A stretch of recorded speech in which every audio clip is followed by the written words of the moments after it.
ಎಲ್ರಿಗೂ ನಮಸ್ಕಾರ. ದೂರದರ್ಶನ ಕೇಂದ್ರ ಕಲಬುರಗಿ ಪ್ರಸ್ತುತಪಡಿಸುವ ಈ ವಿಶೇಷ ಕಾರ್ಯಕ್ರಮಕ್ಕೆ ತಮ್ಮೆಲ್ಲರಿಗೂ ಆತ್ಮೀಯವಾಗಿರುವಂತಹ ಸ್ವಾಗತ. ವೀಕ್ಷಕರೇ, ಇವತ್ತಿನ ಸಂಚಿಕೆಯಲ್ಲಿ ನಾವು ಕಲಬುರಗಿ ನಗರದ ಜಿಲ್ಲಾ ವಿಜ್ಞಾನ ಕೇಂದ್ರಕ್ಕೆ ಬಂದಿದ್ದೇವೆ. ಅದನ್ನು ನಾನು ಇವತ್ತು ಕಂಪ್ಲೀಟ್ ಆಗಿ ನಿಮಗೆ ತೋರಿಸ್ತೀನಿ. ಈ ವಿಜ್ಞಾನ ಕೇಂದ್ರದ ವಿಶೇಷತೆ ಏನಪ್ಪಾ ಅಂದರೆ 1984ರಲ್ಲಿ ಪ್ರಾರಂಭವಾಗಿರುವಂತಹ ಈ ವಿಜ್ಞಾನ ಕೇಂದ್ರ ದಕ್ಷಿಣ ಭಾರತದ ಮೊಟ್ಟ ಮೊದಲ ಜಿಲ್ಲಾ ವಿಜ್ಞಾನ ಕೇಂದ್ರವಾಗಿದೆ. ಈ ವಿಜ್ಞಾನ ಕೇಂದ್ರದಲ್ಲಿ ತುಂಬ ಆಟಗಳಿವೆ. ಈ ಆಟಗಳು ಹೇಗಿದೆ ಅಂದರೆ ಪ್ರತಿಯೊಂದು ಆಟವೂ ಕೂಡ ಒಂದೊಂದು ವಿಜ್ಞಾನದ ಪಾಠವನ್ನು ನಮಗೆ ಹೇಳಿಕೊಡುತ್ತೆ. ಹಾಗಾದರೆ ವಿಜ್ಞಾನ ಕೇಂದ್ರದ ಒಳಗಡೆ ಹೋಗುತ್ತಾ ಈ ವಿಜ್ಞಾನ ಕೇಂದ್ರದ ಬಗ್ಗೆ ಮಾಹಿತಿಯನ್ನು ಇವತ್ತಿನ ಸಂಚಿಕೆಯಲ್ಲಿ ತಿಳಿದುಕೊಳ್ಳೋಣ ಬನ್ನಿ. ಕಲಬುರಗಿ ಜಿಲ್ಲಾ ವಿಜ್ಞಾನ ಕೇಂದ್ರ 1984ರಲ್ಲಿ ಪ್ರಾರಂಭವಾದ ಈ ವಿಜ್ಞಾನ ಕೇಂದ್ರವು ಕಲಬುರಗಿ ಜಿಲ್ಲೆಯ ಹೃದಯ ಭಾಗದ ಪ್ರಶಾಂತ ವಾತಾವರಣದಲ್ಲಿದೆ. ಇಲ್ಲಿ ನಿಮಗೆ ಕಿರಣ್ U890 ಎಂಬ ರಿಯಲ್ ಏರ್ ಕ್ರಾಫ್ಟ್ ಕೂಡ ನೋಡಲು ಲಭ್ಯವಿದೆ. ಇದನ್ನ ಏರ್ಫೋರ್ಸ್ನವರು ಈ ಜಿಲ್ಲಾ ವಿಜ್ಞಾನ ಕೇಂದ್ರಕ್ಕೆ ಕೊಡುಗೆಯಾಗಿ ಕೊಟ್ಟಿದ್ದು. ಅಷ್ಟೇ ಅಲ್ಲದೆ ಈ ವಿಜ್ಞಾನ ಕೇಂದ್ರದಲ್ಲಿ ವಿಜ್ಞಾನ ಮತ್ತು ಗಣಿತಕ್ಕೆ ಸಂಬಂಧಿಸಿದ ಹಲವು ಮಾಡೆಲ್ಗಳು ಕೂಡ ನಮಗೆ ನೋಡಲು ಲಭ್ಯವಿವೆ. ಅವುಗಳನ್ನ ನಾವಿಲ್ಲಿ ನೋಡುತ್ತಾ ಸರಳವಾಗಿ ಮೋಜಿನ ವಿಜ್ಞಾನದ ಪಾಠವನ್ನ ಕಲಿಯಬಹುದಾಗಿದೆ. ಭಾರತೀಯ ಅಣುಶಕ್ತಿ ನಿಗಮ ನಿಮ್ಮನ್ನು ಸ್ವಾಗತಿಸುತ್ತದೆ. ನೀವು ನೋಡುತ್ತಿರುವುದು ಈ ಒಂದು ವಿದ್ಯುತ್ ಸ್ಥಾವರವು ಉತ್ಪಾದನೆಯ ನಗರದ ಅವಶ್ಯಕತೆಯನ್ನು ನೀಡಬಹುದು.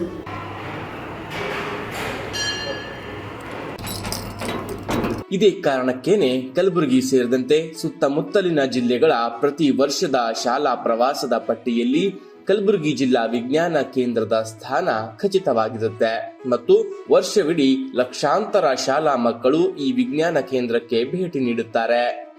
ವೀಕ್ಷಕರೇ, ಇದೀಗ ನಮ್ಮ ಜೊತೆಗಿದ್ದಾರೆ ಕಲಬುರಗಿಯ ಜಿಲ್ಲಾ ವಿಜ್ಞಾನ ಕೇಂದ್ರದ ಶೈಕ್ಷಣಿಕ ತರಬೇತುದಾರರಾಗಿರುವಂತಹ ಸಚಿನ್ ಅವರು. ಸೊ ಇದೀಗ ಈ ವಿಜ್ಞಾನ ಕೇಂದ್ರದಲ್ಲಿರುವಂತಹ ಎಲ್ಲ ವಿಜ್ಞಾನದ ಉಪಕರಣಗಳ ಬಳಕೆ ಮತ್ತು ಅದರ ಹಿಂದಿರುವಂತಹ ಸೈನ್ಸ್ ಏನು ಅನ್ನುವಂಥದ್ದನ್ನ ಇವರು ನಮ್ಗೆ ಇದೀಗ ತಿಳಿಸ್ಕೊಡ್ತಾರೆ. ನೋಡೋಣ ಬನ್ನಿ.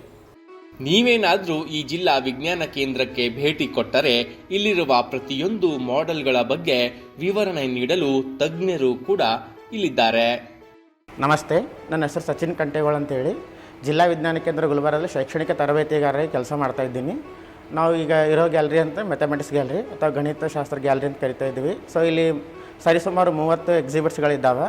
ಸೊ ನಾವು ನೋಡ್ತಾ ಇರೋದು ಎಕ್ಸಿಬಿಟ್ ಯಾವುದಪ್ಪ ಅಂತಂದರೆ ಪೈಥಾಗೋರಸ್ನ ಥಿಯರಮ್ ಅಂತ ಹೇಳಿ. ಸೊ ಈಗ 8ನೇ 9ನೇ ತರಗತಿಗೆಲ್ಲ ಇದು ಪೈಥಾಗೋರಸ್ ಥಿಯರಮ್ನ ಪ್ರಮೇಯ ಇದೆ. ಪೈಥಾಗೋರಸ್ ಪ್ರಮೇಯ ಅಂದರೆ ಆ ಥರ ಇದೆ, ಈ ಥರ ಅಂತ ನಾವು ಹೇಳ್ಬೋದು. ಬಟ್ ನಾವು ಜಿಯೋಮೆಟ್ರಿಕಲಿ ಪ್ರೂವ್ ಮಾಡಬೇಕಾದಾಗ ನಮ್ಗೆ ಗೊತ್ತಾಗುತ್ತೆ.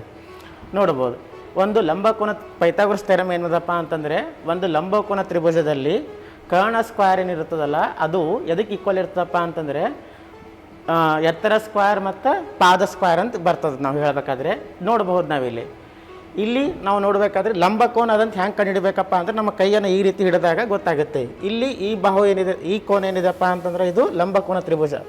ಸೊ ಯಾವುದೇ ತ್ರಿಭುಜದ ಯಾವುದೇ ಒಂದು ಕೋನ 90 ಡಿಗ್ರಿ ಇತ್ತಪ್ಪ ಅಂದರೆ ನಾವು ಅದಕ್ಕೇನು ಕರಿಬೇಕು, ಲಂಬಕೋನ ತ್ರಿಭುಜ ಅಂತ ಕರಿಬೇಕು. ಸೊ ಇಲ್ಲೇನಿದೆಪ್ಪ ಅಂದ್ರೆ ಇದು ಲಂಬಕೋನ ತ್ರಿಭುಜ ಇದೆ. ನೋಡ್ಬೋದು ಇಲ್ಲಿ ಪಾದ, ಇದ್ರ ಸ್ಕ್ವಾಯರ್, ಇದು ಎತ್ತರ.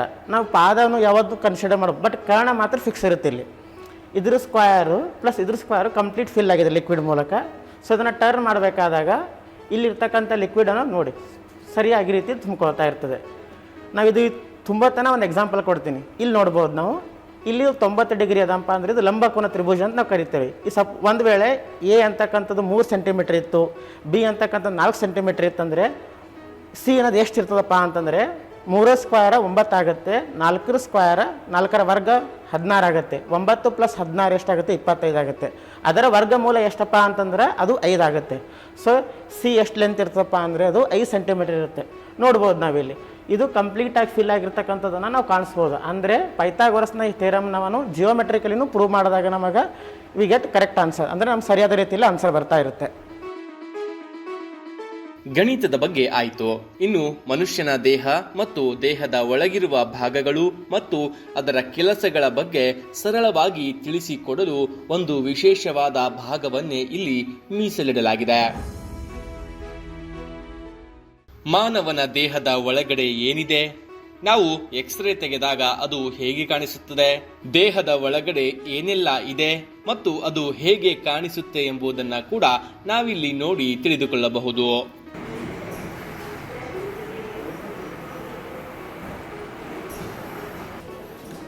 ಹಿಂಗೆ ಎತ್ತಬೇಕಾದ್ರೆ ಸರ್ ಇದು ಹಿಂಗೆ ಬರುತ್ತೆ, ಇದು ಕಾಂಟ್ರಾಕ್ಟ್ ಆಗುತ್ತೆ ಅವಾಗ, ಇದು ಅವಾಗ ರಿಲ್ಯಾಕ್ಸ್ ಬರುತ್ತೆ. ನಾವು ಜಿಮ್ ಮಾಡ್ಬೇಕು ಈ ಥರ ಮೆತ್ತದಾಗ ಏನಾಗುತ್ತೆ ಅಂದರೆ ಇದು ಮೊದಲು ಗ್ರೋತ್ ಆಗುತ್ತೆ, ಯಾಕಂದ್ರೆ ಈ ಥರ ಇದು ಕೆಲಸ ಮಾಡುತ್ತೆ. ಇಲ್ಲಿ ನೋಡಿ, ಇದು ಮಾನವನ ಹೃದಯ. ಮಾನವನ ಹೃದಯದ ಕೆಲಸ ಏನು, ರಕ್ತ ಚಲನೆ ಹೇಗಾಗುತ್ತೆ, ಅಪಧಮನಿ ಅಭಿಧಮನಿಯ ಕೆಲಸವೇನು, ಅವು ಹೇಗೆ ಕೆಲಸ ಮಾಡುತ್ತೆ ಎಂಬಂತಹ ಹಲವು ವಿಷಯಗಳನ್ನ ನಾವಿಲ್ಲಿ ನೋಡುತ್ತಾ ತಿಳಿದುಕೊಳ್ಳಬಹುದಾದಂತಹ ಹಲವು ಮಾಡೆಲ್ಗಳು ಲಭ್ಯವಿವೆ. ಕೋಲ್ಡ್ ಇದು ಹಾಟ್ ಇದೆ, ಒಂದು ಕಡೆ ಕೋಲ್ಡ್ ಇದೆ, ಬಟ್ ಸೆಂಟ್ರಲ್ ಸ್ಟ್ರಿಪ್ಸ್ ಏನಿದಪ್ಪ ಅಂತಂದರೆ ಒಂದು alternate hot to cold. But brain recognise ಮಾಡಬೇಕಾದ್ರೆ ಅದು ಹಂಗೆ ಕನ್ಸಿಡರ್ ಮಾಡೋಕ್ಕಾಗಲ್ಲ. ಸೊ ಇದೊಂದು ಇಲ್ಯೂಷನ್. ಇದಕ್ಕೆ ನಾವು ಥರ್ಮಲ್ ಗ್ರಿಲ್ ಅಂತ ಕರಿತೀವಿ ಸರ್, ಥರ್ಮಲ್ ಗ್ರಿಲ್ ಇಲ್ಯೂಷನ್ ಅಂತ ಕರಿತಾ ಇರ್ತೀವಿ ಅದಕ್ಕೆ.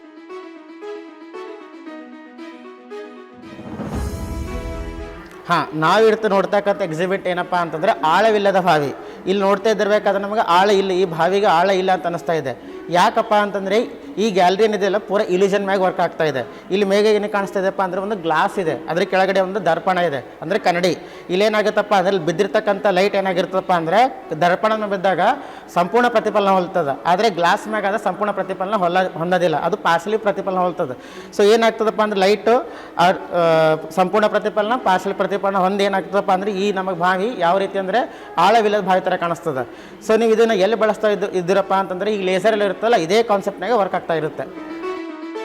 ನಿಮಗೇನಾದ್ರೂ ಮಾನವನ ದೇಹದ ನಿಜವಾದ ಮೂಳೆಗಳು ಹೇಗಿರುತ್ತೆ ಎಂದು ನೋಡುವ ಕುತೂಹಲವಿದ್ದರೆ ಕಲಬುರಗಿ ಜಿಲ್ಲಾ ವಿಜ್ಞಾನ ಕೇಂದ್ರದಲ್ಲಿ ನಿಜವಾದ ಮಾನವನ ಮೂಳೆಗಳು ಕೂಡ ನಮಗೆ ನೋಡಲು ಲಭ್ಯವಿವೆ. ಪಾಠದ ಜೊತೆ ಆಟದ ಮಜವೂ ಕೂಡ ನಿಮಗಿಲ್ಲಿ ಲಭ್ಯವಿದೆ. ನಾವೀಗ ಜನಪ್ರಿಯ ವಿಜ್ಞಾನ ಅಂದರೆ ಪಾಪ್ಯುಲರ್ ಸೈನ್ಸ್ ಗ್ಯಾಲರಿಲಿ ಇದ್ದೇವೆ. ಈಗ ನೋಡ್ತಾ ಇರತಕ್ಕಂಥ ಎಕ್ಸಿಬಿಟ್ ನೇಮು ಕಲರ್ ಶ್ಯಾಡೋಸ್ ಅಂದರೆ ಬೇರೆ ಬೇರೆ ರೀತಿಯಲ್ಲಿರ್ತಕ್ಕಂಥ ನೆರಳುಗಳು. ನಾವು ನೋಡ್ಬೋದು, ನಾವು ಸಾಮಾನ್ಯವಾಗಿ ಕಾಣ್ತಕ್ಕಂಥ ನೆರಳು ಯಾವ ಕಲರಲ್ಲಿ ಇರ್ತಪ್ಪ ಅಂದರೆ ಕಪ್ ಕಲರಲ್ಲಿ ಇರ್ತದೆ. ಸೊ ನಾವು ಈಗ ಕಲರ್ ಶ್ಯಾಡೋ ನೋಡ್ಬೋದು. ನಾವು ನೋಡೋದು ನನ್ನ ಕೈ ಕಾಣಿಸ್ತಾ ಇರೋ ಕಲರ್ ಶ್ಯಾಡೋಸ್ ಕಾಣಿಸ್ತಾ ಇರಬೇಕಾದ್ರೆ ಇಲ್ಲೇನಾಗಿದ್ದಪ್ಪ ಅಂತಂದ್ರೆ 3 ರೀತಿಯ ಬಣ್ಣವನ್ನು ಬಳಸ್ತಿದ್ರು ನಾವು, ಅಂದರೆ GBR. ಸೊ ನಾವು ರೆಫರೆನ್ಸಿಗೆ GRB ಅಂತ ರೆಫರ್ ಇಡ್ತಾರೆ. ಬ್ಲೂ, ಯೆಲ್ಲೋ ಮತ್ತು ಕೆಂಪು ಕಲರನ್ನು ಬಳಸಿ ಈ ಕಲರ್ ಹೇಳ್ತವೆ. ಇಲ್ಲಿ ಏನಾಗುತ್ತಪ್ಪ ಅಂದರೆ ಈ 3 ಕಲರ್ ನಾವೇನಪ್ಪ ಪ್ರೈಮರಿ ಕಲರ್ ಅಂತ ಕರಿತಾ ಇದ್ದೇವೆ. ಸೊ ಇವು 2 ಕಾಂಬಿನೇಷನ್ ಬರ್ತಾವಲ್ಲ ಸೆಕೆಂಡ್ರಿ ಕಲರ್ಸ್. ಇಲ್ಲಿ ನೋಡ್ಬೋದು ಫಸ್ಟ್ ಬರ್ತಾ ಇರೋದು ಇಲ್ಲಿ ಬ್ಲ್ಯಾಕ್, ಅಂದರೆ ಇಲ್ಲಿ ಯಾವುದೋ ರೀತಿ ಅಂತ ಬೆಳಕು ಬರ್ತಾ ಇಲ್ಲ. ಇಲ್ಲಿ ಕಾಣಿಸ್ತಾ ಇರೋದು ಯೆಲ್ಲೋ. ಸೊ ಇದು ಪಿಂಕ್, ಯಾಕಂದರೆ ರೆಡ್ ಮತ್ತು ಯೆಲ್ಲೋ ಕಂಬೈಂಡ್ ಆಗಿ ಆಗ್ತಾ ಇರ್ತಕ್ಕಂಥ ಕಲರ್. ಇದು ಲೈಟ್ ಬ್ಲೂ ಕಲರ್, ಇದು ಡಾರ್ಕ್ ಬ್ಲೂ ಕಲರ್. ಸೊ ಇದು ನಾವು ನೋಡ್ಬೋದು, ಇಲ್ಲಿ ಕಾಣಿಸ್ತಾ ಇದೆನಾ?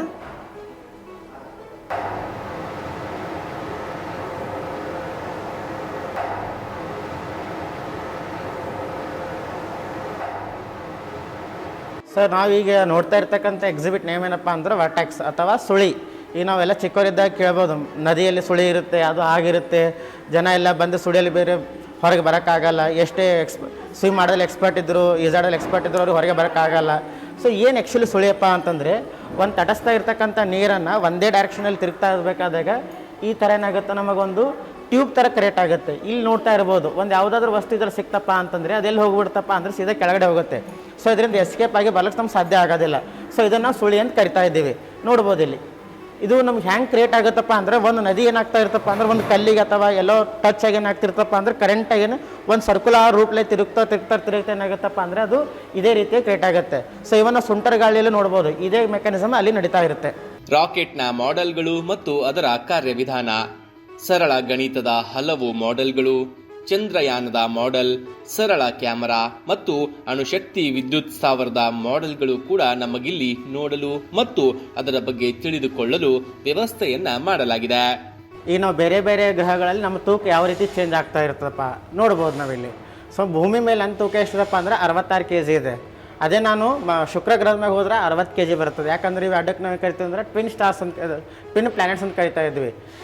ಮತ್ತು ಏನದಪ್ಪ ಅಂದ್ರೆ ಬುಧ ಗ್ರಹದ ಮೇಲೆ ಏನಾಗುತ್ತಪ್ಪ ಅಂದ್ರೆ ಬುಧ ಗ್ರಹ ಸೈಜ್ ಚಿಕ್ಕದಿದೆ. ಸೊ ಅಲ್ಲಿ ಎಷ್ಟಪ್ಪ ಅಂದ್ರೆ 25 kg ಅಷ್ಟೇ ಇರ್ತೀವಿ ನಾವು. ಗುರುಗ್ರಹ ಅತ್ಯಂತ ದೊಡ್ಡ ಗ್ರಹ, ಗುರುಗ್ರಹ ಮೇಲೆ ಹೋದಪ್ಪ ಅಂದ್ರೆ ನನ್ನ ವಜ್ಜೆ ಎಷ್ಟಾಗುತ್ತಪ್ಪ ಅಂತಂದರೆ 156 kg ಆಗ್ತದೆ. ನೀವು ಬೇರೆ ಶನಿ ಗ್ರಹದ ಮೇಲೆ ಹೋದರೆ 60 kg ಆಗ್ತದೆ. ಇದು ಯಾಕೆ ಹಿಂಗೆ ಆಗ್ತದ ಕಾರಣ ಅಂತಂದರೆ ವಸ್ತುನ ತೂಕ ಹೆಚ್ಚಾದಾಗ ಅಂದರೆ ಗ್ರಹಗಳ ಪ್ಲಾನೆಟ್ ವಜ್ಜೆ ಎಷ್ಟು ಜಾಸ್ತಿ ಆಗ್ತಾ ಹೋಗ್ತದೆ, ಅದ್ರ ಸೈಜ್ ಹೆಂಗೆ ದೊಡ್ಡದಾಗ್ತದೆ, ಅದು ಗ್ರಾವಿಟಿ ಪವರ್ ಅಷ್ಟು ಹೆಚ್ಚಾಗೋತ ಹೋಗ್ತದೆ. ಅದಕ್ಕೆ ನಾವು ಫಾರ್ಮುಲಾ ಹೇಳ್ಬೇಕಾದ್ರೆ ವೇಟ್ ಕೇಳಿದ ನಾವು ಆ್ಯಕ್ಚುಲಿ ಏನು ಹೇಳ್ತೀರಪ್ಪ ಅಂದರೆ 50 kg 60 kg ಕೆ ಜಿನ ತಪ್ಪದು ಆ್ಯಕ್ಚುಲಿ ಫಿಸಿಕ್ಸ್ ಟರ್ಮ್ಸಾಗಿ ಹೇಳ್ಬೇಕಂದ್ರೆ ವಿ ಹ್ಯಾವ್ ಟು ಹೇಳಬೇಕಪ್ಪ ಅಂದರೆ ನ್ಯೂಟನ್ದಾಗೆ ಹೇಳಬೇಕು. ಎಷ್ಟು ಕೆ ಜಿ ಇದ್ದಪ್ಪ ಅಂದರೆ ನಮ್ಮ ಅರ್ಥ ಮ್ಯಾಗ ಏನಾದ್ರು 9.8 ಅಪ್ರಾಕ್ಸಿಮೇಟ್ಲಿ ಎಂಟಂದರೆ ಈಗ ನಂದು 66 ಅದ 660 ನ್ಯೂಟನ್ ಅಂದು ವೇಟ್ ಅಂದರೆ ಮಾಸ್ ಎಷ್ಟಪ್ಪ ಅಂದರೆ 66 kg. ನಾವೇನಾಗ್ತಿರಪ್ಪ ಅಂದರೆ ಎಲ್ಲೂ ಮಾಸ್ ಚೇಂಜ್ ಆಗೋದಿಲ್ಲ, ಆಲ್ ಓವರ್ ಏನಿರ್ತದಪ್ಪ ಅಂದರೆ ಮಾಸ್ ನಮ್ದು ಸೇಮೇ ಇರ್ತದೆ, ಬಟ್ ವೇಟ್ ಏನಾಗುತ್ತೆ ಡಿಫ್ರೆಂಟ್ ಪ್ಲಾಂಟ್ ಮೇಲೆ ಚೇಂಜ್ ಆಗೋದು ಹೋಗ್ತಾ ಇರ್ತದೆ. ಇಷ್ಟಕ್ಕೆ ಮುಗೀತು ಅನ್ಕೋಬೇಡಿ, ಇಲ್ಲಿ ನಿಮಗೆ ವಿಜ್ಞಾನಕ್ಕೆ ಸಂಬಂಧಿಸಿದಂತಹ ಚಿಕ್ಕ 3D ಸಿನಿಮಾವನ್ನ ಕೂಡ ತೋರಿಸಲಾಗುತ್ತೆ. ನಾವೀಗ ನೋಡ್ತಾ ಇರೋದು ಏನದಪ್ಪ ಅಂತಂದರೆ 3 ಆಯಾಮದ ಚಿತ್ರ ಅಥವಾ 3D ಶೋ ಅಂತ ಏನಿರ್ತಲ್ಲ ಅದು ನೋಡ್ತಾ ಇದ್ದೀವಿ. ಇಲ್ಲಿ ನೋಡ್ಬೋದು ಪ್ರತಿಯೊಬ್ಬರು ಏನು ಮಾಡಬೇಕು ಅಂದರೆ ಇಲ್ಲಿ ಗ್ಲಾಸ್ ಹಾಕೋಬೇಕು ಅಂದ್ರೆ ಮಾತ್ರ ಇದು ಕಾಣಿಸುತ್ತೆ. ಸೊ 3D ಶೋ ಅಂದ್ರೆ ಏನಪ್ಪ ಅಂತಂದರೆ ನೋಡಬೇಕಾದ್ರೆ ನಮಗೆ ದೇವರು ಭಗವಂತ ಏನು ಮಾಡಿದ್ದೀನಿ 2 ಕಣ್ಣು ಕೊಟ್ಟಿದ್ದಾನೆ. ನಾವು ಯಾವಾಗಲೂ ವಿಚಾರ ಮಾಡ್ಬೋದು 2 ಕಣ್ಣು ಯಾಕೆ ಕೊಟ್ಟಿದ್ದಾನೆ ಅಂತ ಹೇಳಿ ವಿಚಾರ ಮಾಡಿದ್ರಿ, ಒಂದೇ ಕಣ್ಣು ಕೊಡ್ಬೋದಾಗಿತ್ತಲ್ಲ. ಸೊ ಯಾಕೆ ಹಂಗೆ ಇರ್ತಪ್ಪ ಅಂತಂದರೆ ಒಂದು ಕಣ್ಣು ಏನು ಮಾಡ್ತಿರ್ತಂದ್ರೆ ನಮ್ಮದು ಒಂದು ಆಬ್ಜೆಕ್ಟಿವ್ ಫೋಕಸ್ ಮಾಡಬೇಕಾದ್ರೆ ಇನ್ನೊಂದು ಕಣ್ಣು ಏನು ಮಾಡ್ತಿರ್ತಂದ್ರೆ ಬ್ಯಾಕ್ಗ್ರೌಂಡ್ ಇರ್ತದೆ ಇನ್ಫಾರ್ಮೇಷನ್ ಕಲೆಕ್ಟ್ ಮಾಡ್ತಾ ಇರುತ್ತೆ. ಎರಡನ್ನ ಮರ್ಜ್ ಮಾಡಿ ಬ್ರೈನ್ ಏನು ಮಾಡತ್ತಪ್ಪ ಅಂತಂದರೆ ರಿಯಲ್ ಡೆಪ್ನೆಸ್ ಮತ್ತು ಅದ್ರದ್ದು ಲೆಂತ್ ವಿಡ್ತ್ ನಮಗೇನಾಗುತ್ತೆ 3 ಆಯಾಮ ಸಿಗ್ತದೆ. ಸೊ ಇದನ್ನು ಪ್ರತಿದಿನವೂ ಇದು ಆಪ್ರೇಟ್ ಮಾಡ್ತಿರ್ತೀವಿ. ಮಿನಿಮಮ್ 10 ಜನ ಇದ್ದರೆ ನಾವೇನು ಮಾಡ್ತೀರಪ್ಪ ಅಂತಂದರೆ 3D ಸ್ಟಾರ್ಟ್ ಮಾಡ್ತಿರ್ತೀವಿ. ಸೊ ಬೇರೆ ಸ್ಕೂಲು ಸರ್ಕಾರಿ ಶಾಲೆಗಳಿಂದ ಬಂದರೆ ಏನದ ವಿದ್ಯಾರ್ಥಿಗಳಿಗೆ ಕನ್ಸೆಷನ್ ಅದ. ಸೊ ಸರ್ಕಾರಿ ಶಾಲೆ 35 ರೂಪಾಯಿ ಅವರು ತಾರಾಮಂಡಲ 3D ಶೋ, ಸೈನ್ಸ್ ಸೆಂಟರ್, ಇದ್ರ ಜೊತೆಗೆ SDL ಶೋ ಎಲ್ಲ ನೋಡ್ಬೋದು. ಮತ್ತು SOP ಈವ್ನಿಂಗ್ ಬಂದರೆ SOPನೂ ನೋಡ್ಬೋದು. ಜೊತೆಗೆ ಪ್ರೈವೇಟ್ ಸ್ಕೂಲ್ಸವ್ರಿಗೆ ಸ್ವಲ್ಪ ಕನ್ಸೆಷನ್ ಜಾಸ್ತಿ ಇದೆ, ಅವ್ರಿಗೆ ಸ್ವಲ್ಪ ಕಡಿಮೆ ಇದೆ, ಅಂದರೆ 55 ರೂಪಾಯಿದಲ್ಲಿ ಅವ್ರು ಇದೆಲ್ಲ ನೋಡ್ಬೋದು. ಜನರಲ್ ಪಬ್ಲಿಕ್ ಆದರೆ 105 ರೂಪೀಸಲ್ಲಿ ನೀವೆಲ್ಲ ನೋಡ್ಬೋದು. ಅಷ್ಟೇ ಅಲ್ಲದೆ ಇಲ್ಲಿರುವ ಡಿಜಿಟಲ್ ತಾರಾಲಯದಲ್ಲಿ ಆಕಾಶ ಮತ್ತು ಅದರಲ್ಲಿರುವ ಗ್ರಹ ನಕ್ಷತ್ರಗಳ ಬಗ್ಗೆ ನೋಡುತ್ತಾ ಅನುಭವಿಸುತ್ತಾ ತಿಳಿದುಕೊಳ್ಳಲೊಂದು ಡಿಜಿಟಲ್ ಪ್ಲಾನಿಟೋರಿಯಂ ಕೂಡ ಲಭ್ಯವಿದೆ. ನಾವೀಗ ಜಿಲ್ಲಾ ವಿಜ್ಞಾನ ಕೇಂದ್ರ ಗುಲ್ಬರ್ಗದಲ್ಲಿರ್ತಕ್ಕಂಥ ತಾರಾಮಂಡಲದಲ್ಲಿದ್ದೇವೆ. ತಾರಾಮಂಡಲ ಅಂತಂದರೆ ಈಗ ನಾವು ನೈಟ್ ಮನ್ಕೊಂಡಾಗ ಯಾವ ರೀತಿ ಆಕಾಶ ಕಾಣಿಸ್ತದಲ್ಲ ಆ ರೀತಿಯಲ್ಲಿ ಏನು ಮಾಡಬೇಕು, ನಾವು ನೋಡಬೇಕಾದ್ರೆ ಸೀಟ್ಗಳ ಮೇಲೆ ಮಲ್ಕೊಂಡು ನೋಡಬೇಕು. ಸ್ಕ್ರೀನಲ್ಲಿ ಮೇಲ್ಗಡೆ ಇರುತ್ತೆ. ಇಲ್ಲಿ ನಾವು ಬ್ರಹ್ಮಾಂಡ ಹೇಗೆ ಹುಟ್ಟುಗೊತ್ತು, ಬ್ರಹ್ಮಾಂಡ ಅಂದ್ರೆ ಏನು, ನಕ್ಷತ್ರಗಳು ಯಾವ ರೀತಿ ಹುಟ್ಟುಗೊತ್ತಾವ, ನಕ್ಷತ್ರಗಳು ಯಾವ ರೀತಿ ಸಾಯ್ತಾವ, ಅದರ ಬಗ್ಗೆ ಸಂಪೂರ್ಣ ಇನ್ಫಾರ್ಮೇಷನ್ ಇದೆ. ಇದ್ರ ಜೊತೆಗೆ ಏನು ಮಾಡ್ಬೋದಪ್ಪ ಅಂದರೆ ಬಿಗ್ ಬ್ಯಾಂಗ್ ಥಿಯರಿ ಅಂತ ನಾವು ಈಗ ಆಸ್ಟ್ರೋನಮಿ ಬಗ್ಗೆ ಸ್ಟಡಿ ಮಾಡಬೇಕಾದ್ರೆ ವಿದ್ಯಾರ್ಥಿಗಳ ಆಸಕ್ತಿ ಇಲ್ಲ ಇವತ್ತು. ಆದರೆ ಆಸ್ಟ್ರೋನಮಿ ಬಗ್ಗೆ ಆಸಕ್ತಿ ಮೂಡಿಸಬೇಕಾದ್ರೆ ನಮಗೆ ಏನಾಗ್ತದಪ್ಪ ಅಂದರೆ ಇದು ಒಂದು ಸಪೋರ್ಟಿವ್ ಅಂತ ಹೇಳ್ಬೋದು. ಈ ಮಕ್ಕಳು ಗ್ರಹಗಳು ಯಾವ ಇರ್ತಾವೆ, ಗ್ರಹಗಳ ಉಪಯೋಗ ಬಗ್ಗೆ ಗೊತ್ತಾಗ್ತಾ ಇರಲ್ಲ. ಸೊ ಇಲ್ಲಿ ನಾವು ಒಂದು ಸಲ ನೋಡಿದ್ರಪ್ಪ ಅಂತಂದರೆ ಎಲ್ಲ ಸಂಪೂರ್ಣ ಇನ್ಫಾರ್ಮೇಷನ್ ಸಿಗ್ತದೆ. ಮತ್ತು ಇದನ್ನು ಬೇರೆ ಬೇರೆ ಭಾಷೆಯಲ್ಲಿದೆ, ಕನ್ನಡ ಮತ್ತು ಇಂಗ್ಲೀಷ್ ಜೊತೆಯಲ್ಲಿ ಹಿಂದಿಯಲ್ಲೂ ಸದ್ಯಕ್ಕೆ ನಾವು ಇದನ್ನು ನೋಡಬಹುದಾಗಿದೆ. Life on Earth might look like in, say, 5 million years from now? I didn't think so. But we have, and we didn't stop there. What about life on Earth 100 million years into the future? Or maybe even twice that far? 200 million years from now. Sounds unbelievable? It is. The future is big.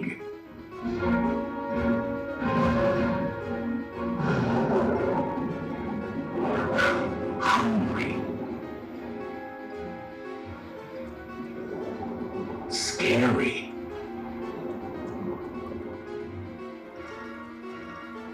Wild. ಇಲ್ಲಿರೋ dinosaur ಪಾರ್ಕ್ನಲ್ಲಿ ನೀವು dinosaur ನೋಡುತ್ತಾ ಅದರ ಶಬ್ದವನ್ನ ಕೂಡ ಕೇಳಬಹುದು.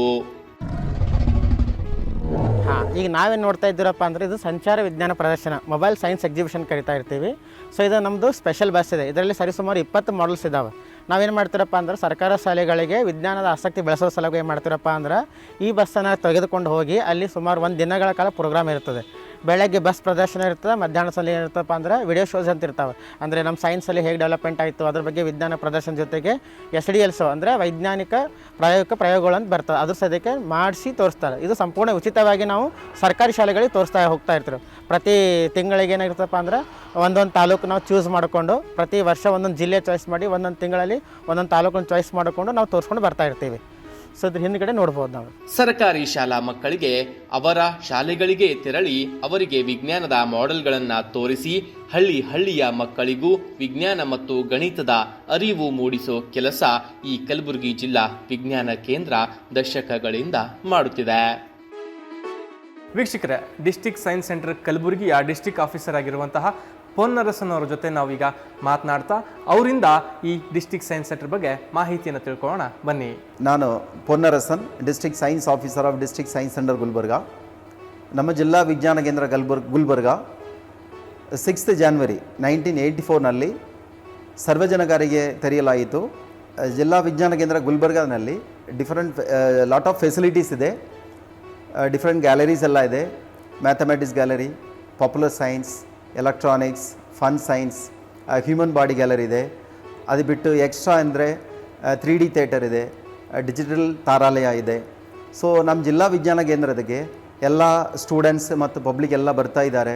So science ಬಗ್ಗೆ ಸ್ವಲ್ಪ knowledge gather ಮಾಡಬೇಕೆಂದ್ರೆ ಜಿಲ್ಲಾ ವಿಜ್ಞಾನ ಕೇಂದ್ರ ಬರ್ಬೋದು, ಬಂದು ನೀವು ಎಂಟರ್ಟೈನ್ ಮಾಡ್ಬೋದು. ಎಂಟರ್ಟೈನ್ಮೆಂಟ್ ಆ್ಯಂಡ್ ಇನ್ಫಾರ್ಮೇಟಿವ್ ಎಲ್ಲ ಇನ್ಫಾರ್ಮೇಷನ್ಸ್ ಎಲ್ಲ ಸಿಗುತ್ತೆ, ಸೈನ್ಸ್ ಬಗ್ಗೆ ಇನ್ಫಾರ್ಮೇಷನ್ಸ್ ಎಲ್ಲ ನಿಮಗೆ ಸಿಗುತ್ತೆ.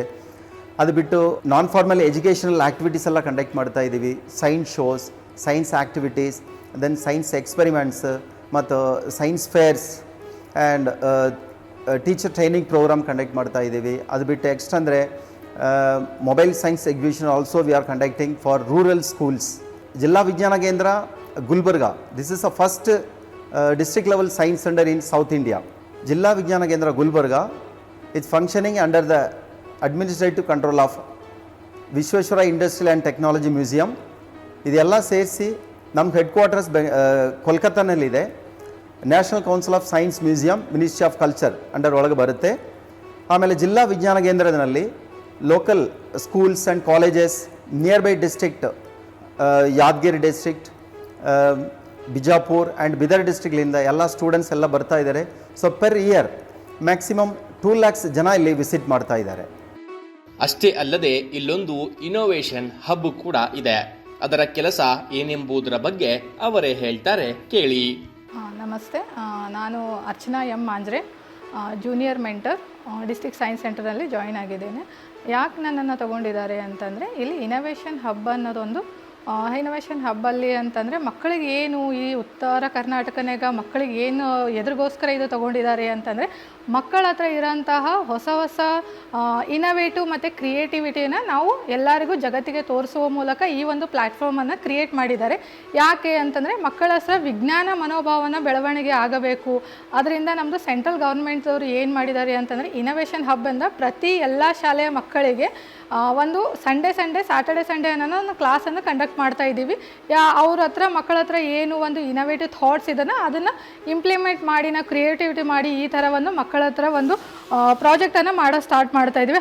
ಹಲವಾರು ಮಕ್ಕಳಿಗೆ ಎಲೆಕ್ಟ್ರಾನಿಕ್ಸಲ್ಲಿರುವಂತಹ ಒಂದು ಗ್ಯಾಜೆಟ್ಸ್ನ ಯಾವ ಥರ ಯೂಸ್ ಮಾಡ್ಬೋದು, ಎಲೆಕ್ಟ್ರಾನಿಕ್ಸ್ ಕಾಂಪೊನೆಂಟ್ಸ್ನ ಯೂಸ್ ಮಾಡಿ ಅದನ್ನು ಮುಂದೆ ಅವರು ಇಂಜಿನಿಯರಿಂಗ್ ಆಗುವ ಸಲುವಾಗಿ ಯಾವುದು ಕ್ರಿಯೇಟಿವಿಟಿನ ಬಳಸ್ಕೊಳ್ಬೋದು, ಈ ಥರ ಸ್ಪ್ರಿಂಗ್ ಕಾನ್ಸ್ಟೆಂಟನ್ನು ಯೂಸ್ ಮಾಡ್ಬೋದು. ಇದನ್ನೆಲ್ಲ ಎಲ್ಲಿ ನಾವು ಮಕ್ಕಳಿಗೆ ಸ್ಕೂಲಲ್ಲಿ ಹೇಳೋಕ್ಕಾಗಂಗಿಲ್ಲ. ಓಕೆ, ಈ ಥರನ ಪ್ರಾಕ್ಟಿಕಲಿ ಹ್ಯಾಂಡ್ಸ್ ಆನ್ ಎಕ್ಸ್ಪೆರಿಮೆಂಟ್ನ ನಾವು ಈ ಇನೋವೇಷನ್ ಹಬ್ ತರಬೇತಿ ಮೂಲಕವನ್ನು ನಾವು ನೀಡುತ್ತಿದ್ದೇವೆ. ಮತ್ತು ರೋಬೋಟಿಕ್ಸ್ ಕಾರ್ಗಳಿದ್ದಾವೆ. ರೋಬೋಟಿಕ್ಸ್ ಕಾರನ್ನು ಯಾವ ಥರ ಇಂಪ್ಲಿಮೆಂಟ್ ಮಾಡಿ ಯಾವ ವರ್ಕಿಂಗ್ ಪ್ರಿನ್ಸಿಪಲ್ ಮೇಲೆ ವರ್ಕ್ ಆಗ್ತಾ ಇದೆ ಅನ್ನೋದು ಕೂಡ ಮಕ್ಕಳಿಗೆ ಈ ಒಂದು ಇನೋವೇಷನ್ ಹಬ್ಬಿಂದ ತೋರಿಸ್ಬೋದು. ಇನ್ನೊಂದು ಏನು ಮಕ್ಕಳ ಹತ್ರ ಏನು ಇನ್ನೊಂದು ಅಂತಂದರೆ, ಕ್ರಿಯೇಟಿವಿಟಿ ಮತ್ತು ಇನೋವೇಟಿವ್ ಥಾಟ್ಸ್ ಅನ್ನೋದೊಂದು ಬಾಕ್ಸ್ ಇದೆ. ಮಕ್ಕಳ ಹತ್ರ ಬಂದಾಗ ಕ್ಲಾಸಿಗೆ ಅವರು ಯಾವಾಗೂ ಸಂಡೇ ಕ್ಲಾಸ್ಗೆ ಬರ್ತಾರೆ, ಆವಾಗ ಮಕ್ಕಳು ಏನು ಮಾಡ್ತಾರೆ, ಅವ್ರ ಹತ್ರ ಇರೋವಂಥ ಒಂದು ಕ್ರಿಯೇಟಿವಿಟಿ ಐಡಿಯಾನ ಈ ಒಂದು ಬಾಕ್ಸಲ್ಲಿ ಹಾಕಿದ ತಕ್ಷಣ ಆ ಕ್ರಿಯೇಟಿವಿಟಿ ಐಡಿಯಾಸ್ನ ಏನು ಬರೆದಿದ್ದಾರೆ ಅನ್ನೋದು ನೋಡಿ ಆ ಕ್ರಿಯೇಟಿವಿಟಿ ಐಡಿಯಾನ ಪ್ರಾಕ್ಟಿಕಲ್ ಆಗಿ ಈ ಜನಕ್ಕೆ ಇಂಪ್ಲಿಮೆಂಟ್ ಮಾಡ್ಬೋದು. ಅದನ್ನು ಪ್ರಾಜೆಕ್ಟ್ ರೂಪದಲ್ಲಿ ತೋರಿಸೋದಕ್ಕೆ ಈ ಇನೋವೇಟಿವ್ ಬಾಕ್ಸ್ನ ಒಂದು ಕೆಲಸವಾಗಿದೆ. ಇದರಿಂದ ನಾವು ಉತ್ತರ ಕರ್ನಾಟಕದಲ್ಲಿ ನಾವು ಎಲ್ಲ ರೀತಿ ಇಸ್ರೋ, DRDOನಲ್ಲಿ ಈ ಒಂದು ಬೆಳವಣಿಗೆಯನ್ನು ಬರಲಿ ಅನ್ನೋದಕ್ಕೆ ಈ ಪ್ಲ್ಯಾಟ್ಫಾರ್ಮನ್ನು ಈ ಕೇಂದ್ರ ಸರ್ಕಾರವನ್ನು ಮಾಡಿದೆ. ಇದಕ್ಕೆ ಧನ್ಯವಾದಗಳು. ಇಲ್ಲಿಗೆ ಬರೋ ಮಕ್ಕಳೇನು ಕಮ್ಮಿ ಇಲ್ಲ. ಚಿಕ್ಕ ವಯಸ್ಸಿನಲ್ಲೇ ಅವರ ವಯಸ್ಸಿಗೂ ಮೀರಿದ ಗಣಿತ ಮತ್ತು ವಿಜ್ಞಾನದ ಜ್ಞಾನವನ್ನ ಅವರು ಹೊಂದಿದ್ದಾರೆ. Hi, I am Tanmay. When I came to Science Center, I was not knowing anything. I just came, okay, I just took an part. Then when I came, then I gained a knowledge which I did not gain in school at all. I learned about microscopes, and then I saw their views and I was shocked that why did my school people did like this, they did not teach me. And then I learned about robotics, just like this car, and then spring balance and then yo-yo, etc. And then it is a quite joyful method for students to learn. Means what we don't learn in school, we learn it here. ಕಲಬುರಗಿಯ ಈ ಜಿಲ್ಲಾ ವಿಜ್ಞಾನ ಕೇಂದ್ರವು ವನಭೋಜನ ವಿಜ್ಞಾನ ವಿಹಾರಕ್ಕೆ ಸೂಕ್ತ ತಾಣವಾಗಿದೆ. ಅದರಲ್ಲೂ ಆಟವಾಡುತ್ತಾ, ನೋಡುತ್ತಾ, ಆನಂದಿಸುತ್ತಾ ವಿಜ್ಞಾನ ಕಲಿಯುವ ವಾತಾವರಣ ಇರುವುದರಿಂದ ಮಕ್ಕಳ ನೆಚ್ಚಿನ ಸ್ಥಳವಾಗಿ ಮಾರ್ಪಟ್ಟಿದೆ. ಕೇಂದ್ರ ಸರ್ಕಾರದ ಸಂಸ್ಕೃತಿ ಸಚಿವಾಲಯ ಮತ್ತು ರಾಷ್ಟ್ರೀಯ ವಿಜ್ಞಾನ ವಸ್ತು ಸಂಗ್ರಹಾಲಯಗಳ ಪರಿಷತ್ತಿನಡಿ ಕಾರ್ಯನಿರ್ವಹಿಸುವ ಕಲಬುರಗಿ ಜಿಲ್ಲಾ ವಿಜ್ಞಾನ ಕೇಂದ್ರವು 1984ರಲ್ಲಿ ಸ್ಥಾಪಿತವಾಗಿದೆ. ಅಷ್ಟೇ ಅಲ್ಲದೆ ದಕ್ಷಿಣ ಭಾರತದ ಮೊದಲ ಜಿಲ್ಲಾ ವಿಜ್ಞಾನ ಕೇಂದ್ರ ಎಂಬ ಹೆಗ್ಗಳಿಕೆಗೂ ಇದು ಪಾತ್ರವಾಗಿದೆ. ನೀವೇನಾದ್ರೂ ಆಕಾಶದಲ್ಲಿರುವ ಗ್ರಹಗಳನ್ನ ಲೈವ್ ಆಗಿ ನೋಡುವ ಆಸೆ ಹೊಂದಿದ್ರೆ ಆ ಅವಕಾಶ ಕೂಡ ನಿಮಗೆ ಕಲಬುರಗಿಯ ಜಿಲ್ಲಾ ವಿಜ್ಞಾನ ಕೇಂದ್ರದಲ್ಲಿ ದೊರಕುತ್ತದೆ. ನಾವೀಗ ಜಿಲ್ಲಾ ವಿಜ್ಞಾನ ಕೇಂದ್ರ ಟೆರೆಸ್ ಮೇಲೆ ಇದ್ದೇವೆ. ಮೇಲ್ಛಾವಣಿ ಛತ್ ಅಂತ ಕರಿತಿರಲ್ಲ ಇದ್ರ ಮ್ಯಾಗಿದ್ದರು. ಇಲ್ಲಿ ನೋಡ್ತಿರ್ಬೋದು, ಇದು ಏನದಪ್ಪ ಅಂದ್ರೆ ದೂರದರ್ಶಕ ಅಂದರೆ ಟೆಲಿಸ್ಕೋಪ್ ನೋಡ್ತಾ ಇದ್ದೀವಿ. ಸೊ ಟೆಲಿಸ್ಕೋಪ್ದಾಗ ಮೈನ್ ಇಂಪಾರ್ಟೆಂಟ್ ಏನಪ್ಪ ಅಂತಂದರೆ ಭಾಗಗಳಿರ್ತಪ್ಪ ಅಂದರೆ ಇದು ಆಬ್ಜೆಕ್ಟ್ ಪೀಸ್ ಅಂತ ಕರೀತಾರೆ. ಸೊ ಇದಕ್ಕೆ ನಾವು ಇಲ್ಲಿ ಐ ಪೀಸ್ ಅಂತ ಕರಿತೀವಿ. ನಾವು ಇಲ್ಲಿಂದ ನೋಡಿದ್ರೆ ದೂರಲ್ಲಿರ್ತಕ್ಕಂಥ ವಸ್ತುಗಳನ್ನು ನೋಡಬೇಕಾದ್ರೆ ಇದನ್ನು ಬಳಸ್ತಾ ಇರ್ತೀವಿ. ಸೊ ನಮ್ಮ ಟೆಲಿಸ್ಕೋಪ್ ಮೂಲಕ ನಾವೇನು ನೋಡ್ಬೋದಪ್ಪ ಅಂತಂದರೆ ಶುಕ್ರಗ್ರಹ ನೋಡ್ಬೋದು, ಮತ್ತು ಗುರುಗ್ರಹ ನೋಡ್ಬೋದು, ಶನಿ ಗ್ರಹ ನೋಡ್ಬೋದು, ಮಂಗಳ ಗ್ರಹ ನೋಡ್ಬೋದು. ಅದ್ರ ದೂರ ಇರತಕ್ಕಂಥ ಗ್ರಹಗಳನ್ನು ನಾವು ನೋಡಬೇಕಾದ್ರೆ ಇನ್ನೂ ಹೈ ರೆಸಲ್ಯೂಷನ್ ಟೆಲಿಸ್ಕೋಪ್ ಬೇಕಾಗುತ್ತೆ. ಬಟ್ ಇದರಲ್ಲಿ ನಮಗೆ ಗುರುಗ್ರಹದಲ್ಲಿ ಇರ್ತಕ್ಕಂಥ ಉಪಗ್ರಹಗಳ ಬಗ್ಗೆ ಮಾತಾಡಬೇಕಾದ್ರೆ ಜಾಸ್ತಿ ಗ್ರಹಗಳಿದ್ದಾವೆ, ಅಷ್ಟು ಉಪಗ್ರಹಗಳಿದ್ದಾವೆ, ಇಷ್ಟು ಹೇಳ್ತಾ ಇರ್ತಾರೆ. ಬಟ್ ನಾವೆಂದೂ ನೋಡಿರಲಿಲ್ಲ. ಒಂದು ವೇಳೆ ನೀವು ಜಿಲ್ಲಾ ವಿಜ್ಞಾನ ಕೇಂದ್ರ ಪ್ರತಿ ಶನಿವಾರ ಮತ್ತು ಭಾನುವಾರ ಈ ಪ್ರೋಗ್ರಾಮ್ ನಡೀತಾ ಇರುತ್ತೆ. ಅಂದರೆ ಸಂಜೆ 6:30 ನಂತರ ಬಂದರೆ ನೀವು ಇದರಲ್ಲಿ ನೋಡ್ಬೋದು. ಅಂದರೆ ಗುರುಗ್ರಹ ನೋಡಬೇಕಾದಾಗ ನಿಮ್ಗೆ ಗುರುಗ್ರಹದ 4 ಉಪಗ್ರಹಗಳು ಅಯೋ, ಯುರೋಪ, ಗ್ಯಾಲಿಮಂಡ, ಗ್ಯಾಲಿಸ್ಟೋ ಅಂತ 4 ಅದರದ್ದು ಉಪಗ್ರಹಗಳವ. ಸೊ ಇದು ಯಾರು ಕಂಡು ಹಿಡಿದ್ರಪ್ಪ ಅಂದರೆ ಗೆಲಿಲಿಯೋ ಕಂಡು ಹಿಡಿದ ಸಲಕ್ಕಾಗಿ ನಾವೇನು ಕರೀತಾರೆ ಗೆಲಿಲಿಯೋ ಉಪಗ್ರಹ ಅಂತ ಕರಿತಾವೆ. ಸೊ ಅವುಗಳನ್ನು ಇದರ ಮೂಲಕ ನೋಡ್ಬೋದು.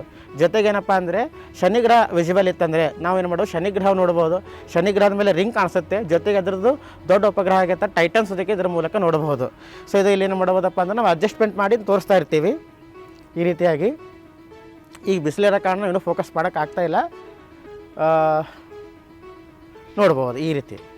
ಕಲಬುರಗಿ ಜಿಲ್ಲಾ ವಿಜ್ಞಾನ ಕೇಂದ್ರದ ಪಕ್ಕದಲ್ಲಿರುವ ವಿಜ್ಞಾನ ಉದ್ಯಾನವನದಲ್ಲೂ ಕೂಡ ಹಲವು ವಿಜ್ಞಾನದ ಮಾಡೆಲ್ಗಳನ್ನು ನೋಡುತ್ತಾ ಪಕ್ಷಿಗಳ ಚಲನವಲನಗಳನ್ನ ಗಮನಿಸುತ್ತಾ ಪ್ರಶಾಂತವಾದ ವಾತಾವರಣದಲ್ಲಿ ಕುಳಿತು ವಿಶ್ರಮಿಸಬಹುದಾಗಿದೆ.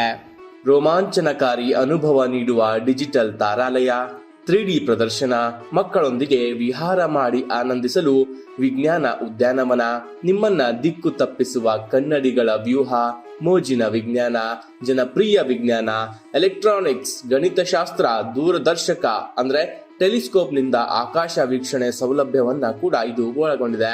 ಗಣೇಶ ಚತುರ್ಥಿ, ದೀಪಾವಳಿ ಹೊರತುಪಡಿಸಿದ್ರೆ ವರ್ಷದ ಉಳಿದೆಲ್ಲ ದಿನವೂ ವಿಜ್ಞಾನ ಕೇಂದ್ರ ಸಾರ್ವಜನಿಕರ ವೀಕ್ಷಣೆಗೆ ತೆರೆದಿರುತ್ತೆ.